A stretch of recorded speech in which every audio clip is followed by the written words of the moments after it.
Donc nous sommes passés à la pièce d'à côté, on retrouve encore une grosse machine. À quoi sert-elle celle-là? C'est une machine qui nettoie le blé, c'est un nettoyage complémentaire. D'accord. Après le premier nettoyage que l'on a vu, qui permettait de nettoyer le blé avant la mise en silo. Là, une fois que le blé sort du silo, il est quand même renettoyé pour éliminer toutes les graines qui ne sont pas du blé. D'accord. Et si j'ai bien compris le processus de fabrication, il n'en reste plus qu'une. Voilà, après on va aller voir le planchistère dont on parle depuis longtemps. Eh bien je vous suis. Allons-y.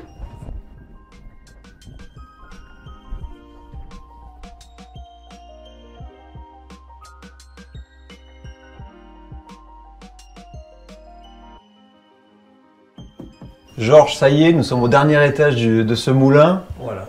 Nous la cherchions, cette machine, la voici. Voilà, c'est le planchistère qui est en fait un vaste tamis qui récupère tous les produits qui ont été broyés et qui tamise tous ces produits et qui les dispatche en fonction de la grosseur pour être de nouveau broyés, de nouveau tamisés, pour séparer, toujours pareil, le son de la farine et pour arriver à une farine pure. Ouais, voilà, très affinée. Voilà. Et la particularité, c'est que cette machine, énorme, Voilà, elle est mobile. Elle vibre, elle est suspendue. Uniquement par ces pièces en bois qui sont très souples et qui permettent à la machine de vibrer comme un immense tamis. D'accord.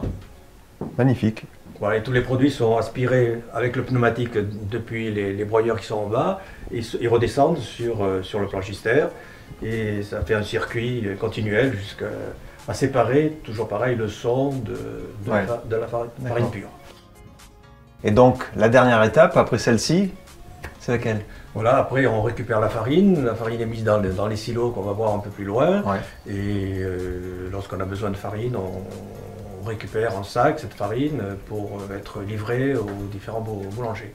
Et on récupère aussi le son et tous les autres produits intermédiaires qu'on appelle remoulage, qui sont en fait un petit peu de son qui est encore collé à la farine et qui sert à l'alimentation du bétail. D'accord, donc rien n'est perdu, on pourra réutiliser... Tout est récupéré et la farine va dans des silos spéciaux. D'accord. Pour être mise en sac.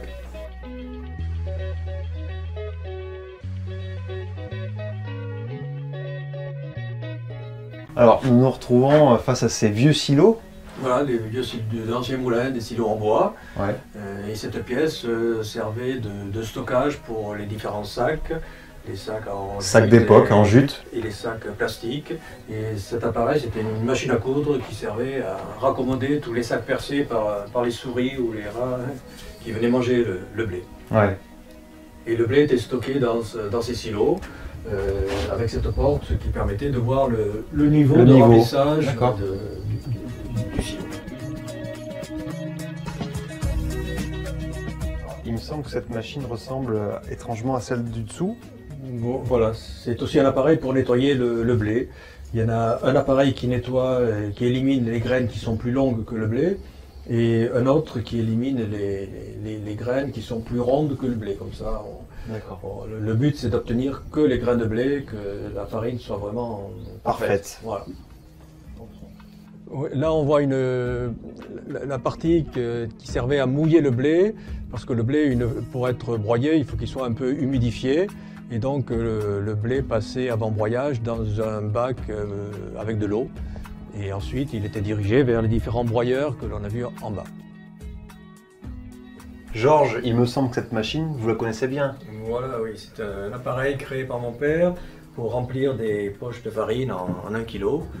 Et c'était un lieu de torture où je passais mes après-midi. Voilà, c'est vous qui vous y colliez. Voilà, à remplir les poches, à les peser, à les agrafer et à faire des paquets. D'accord. Pour les livraisons. D'accord. Magnifique. C'est resté en état, pareil. C'est resté en état un peu rouillé, mais bon. Oui. Trace du temps. Heureusement, je ne veux plus m'en servir. Donc, fin de processus.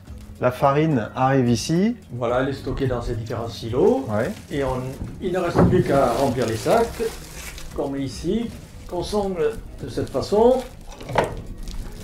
Et là, j'ai plus qu'à actionner, ça tombe dans le sac. Voilà, une fois que le sac est rempli, on le pèse, on le ficelle et on le met à côté pour être chargé sur le camion. Évacué vers les différents clients. Voilà. D'accord. Mais écoutez, ça me donne juste envie de la goûter, cette farine. Voilà. Farine bio? Oui, ça dépend du blé, mais bon. Voilà, entre autres. Écoutez, merci Georges, on a bien travaillé. Pas de problème. Voilà, vous avez vu tout le processus depuis le blé jusqu'à la farine. Exactement, merci à vous. Cette salle servait à récupérer le son une fois extrait du blé pour ensuite être vendu comme alimentation animale.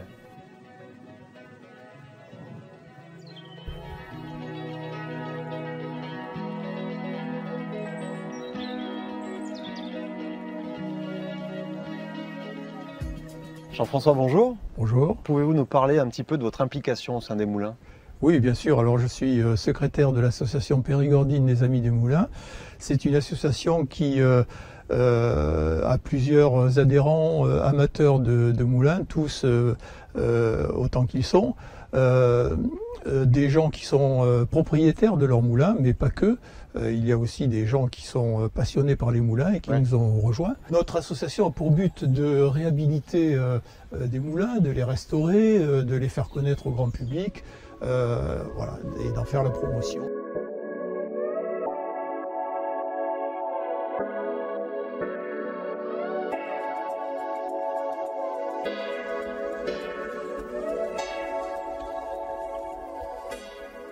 Et justement, est-ce que vous pouvez nous parler un petit peu de la différence entre les moulins d'antan et la minoterie? Oui, alors le moulin traditionnel, lui, moule le grain avec des meules en pierre, essentiellement.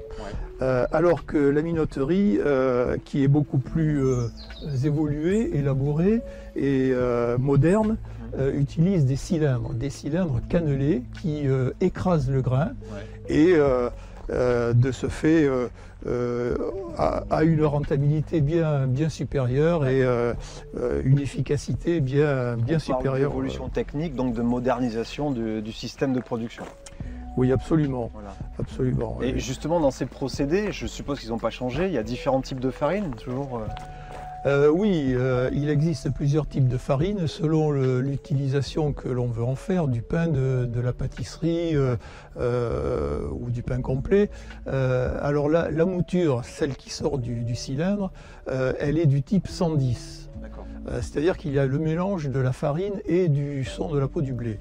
Ensuite, lorsqu'on fait un premier passage, qu'elle est tamisée pour la première fois, on sépare donc la farine de la peau du blé et on obtient une farine du type 85.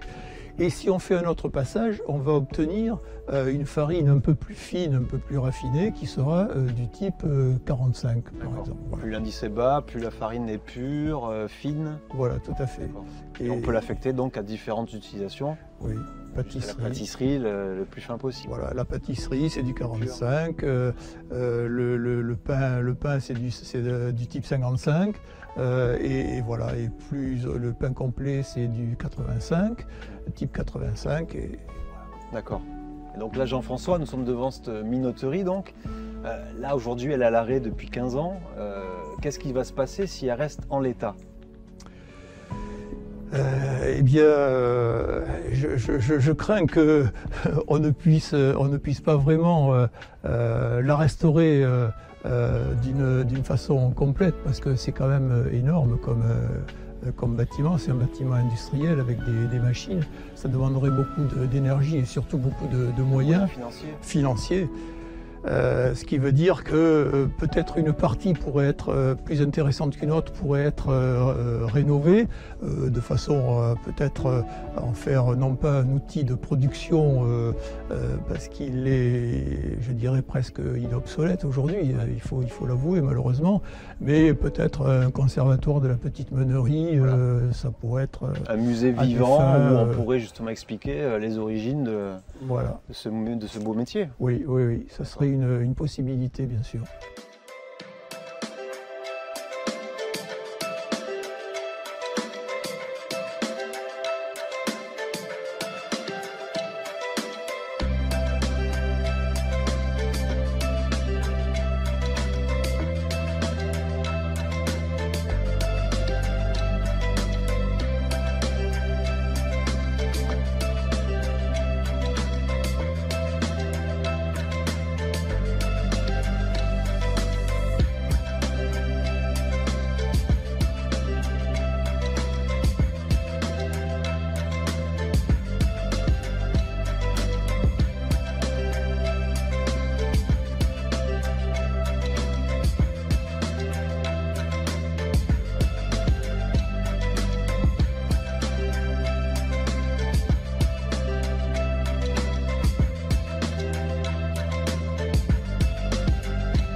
là, vous avez répondu, donc pour remettre en état ce moulin, il faudrait un passionné, un amoureux. Voilà, un mécène, oui, et de gros moyens, évidemment, financiers, puisqu'on ne fait rien sans rien.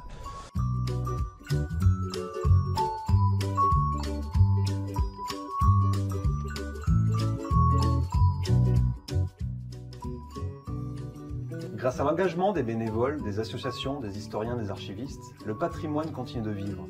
Mais la particularité des moulins, c'est qu'ils bénéficient des faveurs d'un très large public. Chers téléspectateurs, j'espère que vous aurez pris autant de plaisir que nous en le réalisant.